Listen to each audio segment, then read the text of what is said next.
कर्नाटका में कांग्रेस की हुकूमत बनने के बाद से मुसलमानों की जानिब से मुख्तलिफ शोबों और अवामी नुमाइंदगी में मुसलमानों को मुनासिब हिस्सेदारी का मुतालबा जोर पकड़ता जा रहा है।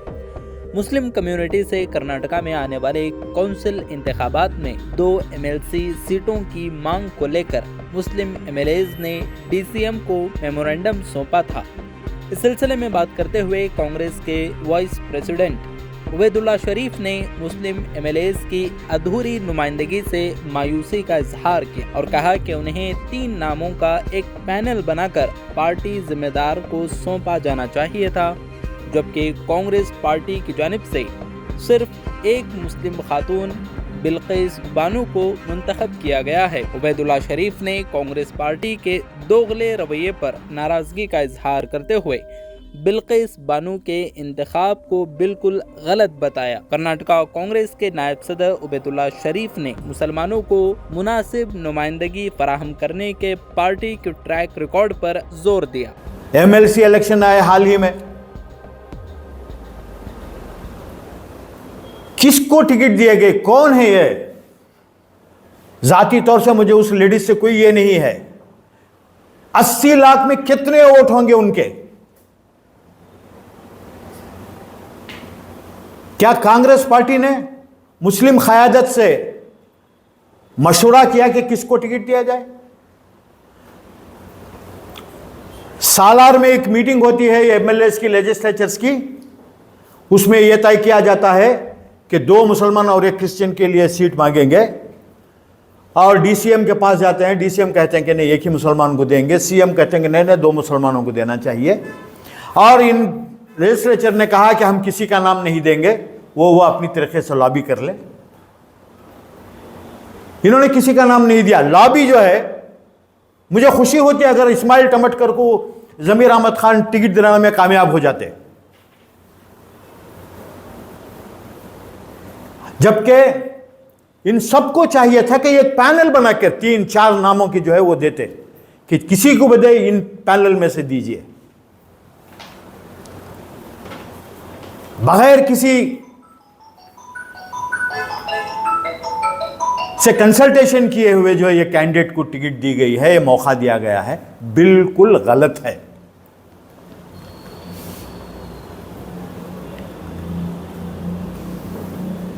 मैं समझता हूं अगर ऐसे ही चलता रहा, आइंदा जो है मुसलमान आपके ऊपर से जो उम्मीदें हैं, जो कॉन्फिडेंस रखा है, जो ये रखा है, वो जो है खो देंगे। क्यों नहीं दिया नाम? मैं वही तो कह रहा हूं कि मुस्लिम लीडरशिप फेल है।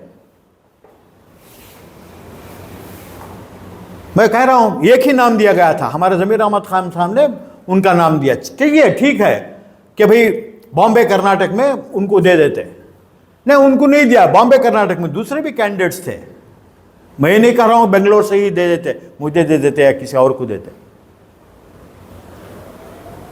जो लोग चन्नपटना और वो धर्मकट्टा में कुछ गिने चुने लोग हैं, उनको आप दे रहे हैं। पिछली बार यही सिद्धरामैया साहब की हुकूमत में उनको माइनॉरिटी कमीशन चेयरमैन बनाते हैं, अब उनको MLC बनाते हैं।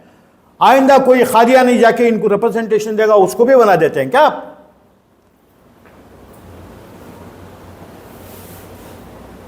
यह हमारे लिए शर्म की बात है। अब यह भी सुनाया जा रहा है कि माइनॉरिटी कमीशन के लिए एक रिटायर्ड पुलिस ऑफिसर का नाम चल रहा है। क्या खिदमत है उनके पार्टी के लिए?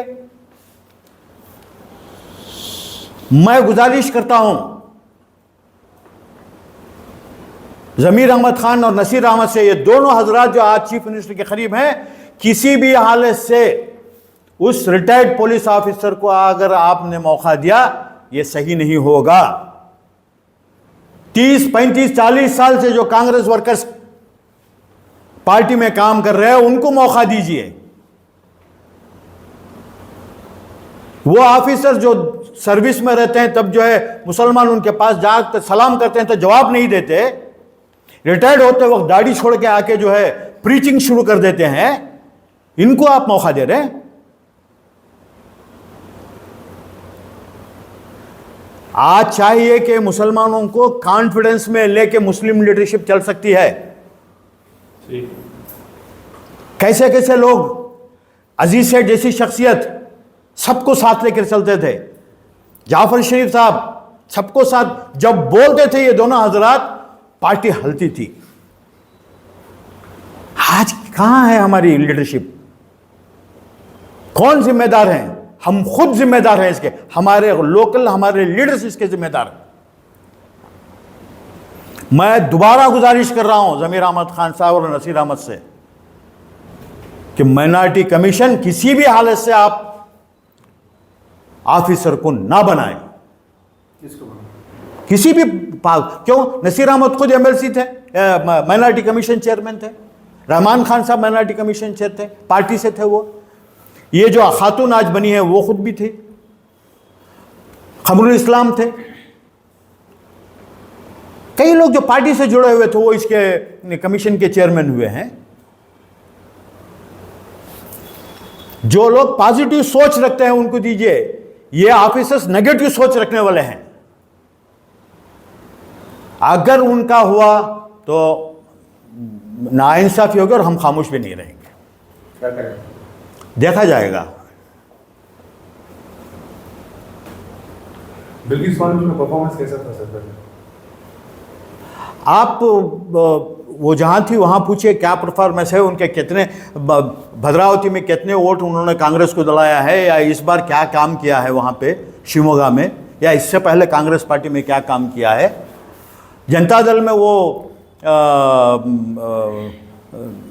क्या परिषद, जिला परिषद की मेंबर और प्रेसिडेंट थी, वही क्वालिफिकेशन है उनका। खातून के जमरे में उन्हें दिया गया। क्यों दूसरे खातून नहीं थे? कांग्रेस में कितने ऐसे खातून हैं जो रोजाना आपके कांग्रेस ऑफिस में चल चल के जो उनके चप्पल घड़ गए होंगे, किसी और खातून को देते आप? जिसने भी इनका नाम दिया है, आइंदा आने वाले दिनों में उनको अवाम सबक सिखाएगी। और जिसने भी यह मशवरा दिया है हाईकमांड में, वो भी पैराशूट से उतरने वाले लीडर ही हैं। क्या है और क्या कर सकते हैं आप? क्या कहाँ वो माइनॉरिटी कमीशन चेयरमैन थी, कितने लोगों के पास गए हैं, क्या किए हैं, क्या उनके इक़दाम हैं, बताइए। अब मैं किसी के पर्सनल इसमें जाना नहीं चाहता। मैं साफ जो है किसी ने आवाज़ उठाया नहीं उठाया है, लेकिन सब इससे नाराज़ हैं, कौम नाराज़ है इससे। जमीर अहमद खान ना सिर्फ चामराजपेट बल्कि बेंगलोर के मशहूर लीडर हैं, मकबूल लीडर हैं, कर्नाटक, बल्कि आज उनका दायरा बहुत वसी हो गया है। सबको साथ लेकर चलिए। जमीर अहमद खान और नसीर अहमद, ये दोनों हजरात आज चीफ मिनिस्टर के बहुत करीब हैं, पावरफुल हैं। आप ही लीडर बनिए, लेकिन कंसल्टेशन तो कीजिए, मशवरा कीजिए सबसे। हालांकि इन दोनों हजरात ने इस खातून का नाम नहीं लिया है। कम से कम हाईकमांड को यह मालूम तो हो कि हाईकमांड का डिसीजन, जिन्होंने यह डिसीजन लिया है, इस डिसीजन से मुसलमान नाराज है।